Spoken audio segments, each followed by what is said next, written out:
first note was in my locker at school. The second was on my car. The third was on my front door. He knew where I lived. Obsession doesn't start loud. It doesn't announce itself. It builds quietly. Through admiration, through routine, through attention that feels almost comforting, until it isn't. Tonight, 3 true horror nightmare stories about obsession and what happens when someone refuses to let go. Nightmare 1. It started with something small. A folded piece of paper slipped through the vents of my locker. No name, no signature, just a sentence written in neat, careful handwriting. "You look nice in blue." I remember standing there staring at it longer than I should have. I was wearing blue that day. At first, I assumed it was someone shy. High school was full of awkward crushes and anonymous gestures. I crumpled it up and tossed it away. A week later, there was another one. This time, it was tucked between the pages of my history textbook. "You always sit by the window in third period." That made me pause. Not because it was threatening, but because it meant someone was watching closely enough to notice patterns. I started glancing around class more often, trying to catch someone looking at me for too long. No one stood out. Everyone seemed normal.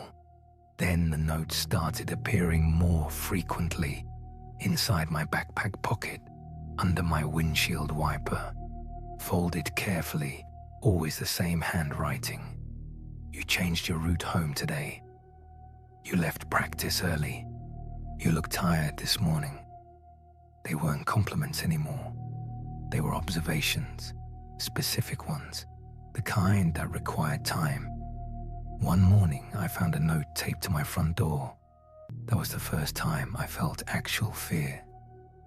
"You leave at 7:42 every morning." I checked the street. Nothing unusual. No parked cars I didn't recognize. But after that, every routine I had felt exposed. I started varying my schedule, leaving earlier, taking different roads, parking in different spots. 2 days later, another note appeared in my locker. "You changed your routine." That was when I went to the school administration.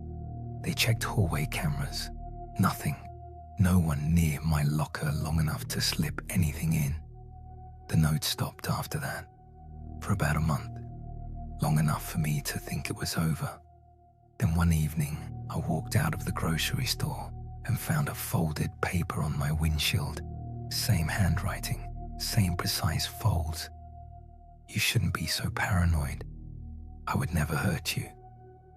I don't know what scared me more, the fact that they knew I was afraid, or the fact that they were trying to reassure me.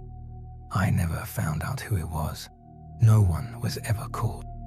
But even now, years later, when I notice someone standing too still in a crowded room, I can't help but wonder if they're just watching and waiting. Doesn't that make you paranoid? If it doesn't, the next nightmare certainly will. The next nightmare proves something worse. Sometimes obsession comes from someone you already know. Nightmare 2. We were together for 8 months, not a whirlwind romance, not toxic, just steady. He was attentive, reliable, predictable. At first, that felt comforting. He liked routine. Same restaurant every Friday, same movie nights, same morning texts at exactly 7:15. I didn't realize then that it wasn't just preference, it was control. If I didn't answer quickly enough, he'd ask if something was wrong. If I made plans without telling him first, he'd joke about replacing him. Little comments, said with a smile. I brushed them off. When I ended things, it wasn't dramatic. I told him I didn't feel the same anymore, that I needed space. He didn't argue, didn't beg. He just stared at me for a moment and said, "Okay." That calmness unsettled me more than anger would have. For a week, there was silence. Then I started seeing him, not directly, just around. At the coffee shop I went to before work, at the grocery store across town, at the gym I'd only mentioned once. The first time, he waved like it was coincidence. The second time, he said, "Small world." By the third time, it wasn't funny. I asked him if he was following me. He laughed, said I was flattering myself. Then the text started, not from his number, from unknown ones. "Miss you. Funny running into you today. I like your new jacket." I blocked every number. More appeared. I made my social media accounts private. He still reacted to things within seconds. Once, I posted a picture from a friend's rooftop party. Less than a minute later, I got a message.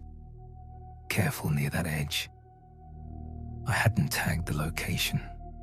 I hadn't told him where I was. When I looked down at the street below, I saw a car idling, headlights off. The next morning, there was something on my porch, a framed photo of us, not broken, not smashed, just my face scratched out carefully with something sharp. That's when I went to the police. They took a report, but unless he threatened me directly, unless he stepped onto my property, there wasn't much they could do. He hasn't technically done anything illegal, they said, but he had. He had taken my peace. He had turned every routine into something dangerous. I started sleeping with my phone in my hand, checking locks twice, changing gyms, switching grocery stores. He began sending longer messages from different accounts.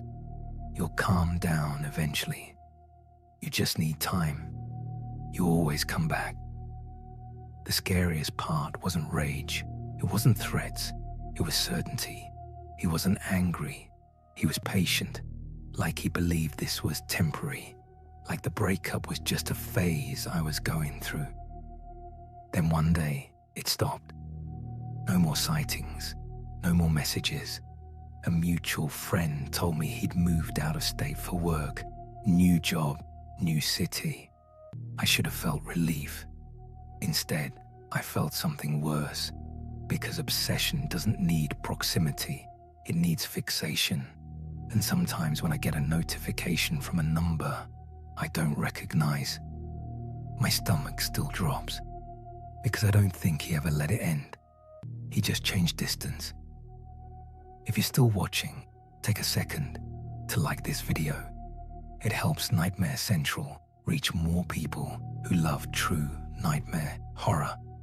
And if you haven't already, subscribe, because the final nightmare tonight isn't about someone who followed from a distance. It's about someone who moved in closer. Nightmare 3. I needed a roommate because rent went up. She seemed perfect, quiet, employed, good reference. During the interview, she barely spoke about herself. Instead, she asked questions about me, what I did for work, what I studied in college, what music I liked.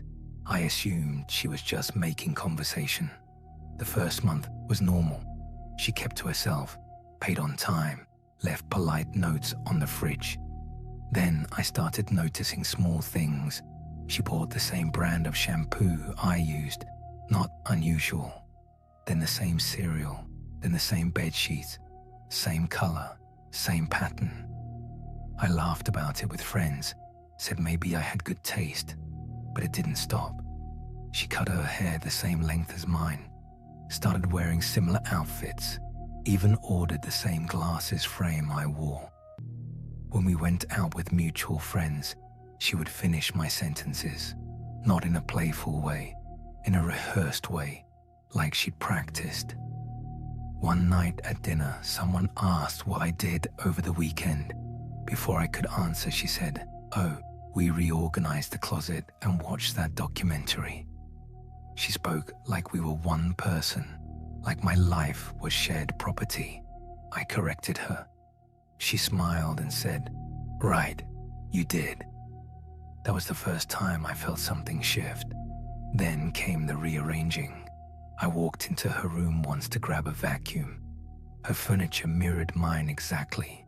Bed against the left wall, desk by the window, lamp in the same corner, even the same frame photo on her nightstand, except in hers. The photo had been edited, my face cropped out, just her standing where I'd been. I didn't confront her immediately. I told myself it was coincidence, but the coincidences kept stacking. She started answering the door using my name. I found out from a delivery driver who said, "You look different than earlier." Earlier, I had been at work all day. I checked our mail one afternoon and found something odd. A change of address confirmation email in her name, redirecting some of her mail to my workplace. When I asked her about it, she tilted her head slightly, like she didn't understand the question. "I just feel like we're aligned," she said softly. Aligned. That word stayed with me. One night, I came home early from work. The apartment was quiet, too quiet. My bedroom door was open. I never leave it open. She was sitting at my desk, wearing one of my sweaters, my favorite one, my laptop open in front of her, scrolling through my social media accounts, not hacking, just reading, studying. She didn't jump when she saw me. She didn't apologize. She just said, "You left yourself logged in," as if that justified it. I told her she needed to move out immediately. That's when the journal appeared. I found it in the kitchen drawer while looking for a pen. Every page was about me, my routines, the way I speak, the phrases I repeat when I'm nervous, the foods I crave when I'm stressed. There were full paragraphs analyzing my personality. One page read, "She doesn't know how much we overlap yet." Another, "The closer I get, the easier it will be." It wasn't admiration. It wasn't a crush. It was replacement. After I told her she had 30 days to leave, things escalated. Friends started getting strange messages from accounts using my photos, but slightly altered. She had created profiles that looked almost like mine. Same bio style, same captions, same tone. Except the post described things I had never done, places I had never been. Slowly rewriting me. When I confronted her, she didn't deny it. She looked almost hurt. "You're the best version," she said. "I just wanted to understand how it feels." I moved out within a week, didn't give her my new address, changed passwords, blocked everything, but months later a friend sent me something. A social media profile, different name, different city, same haircut, same glasses, same mannerisms, same smile. The caption sounded familiar, too familiar, because obsession doesn't always want to hurt you. Sometimes it wants to become you. Obsession isn't always loud. Sometimes it smiles. Sometimes it waits. We hope you're obsessed with our nightmare stories. This was Nightmares of Obsession. Sleep carefully.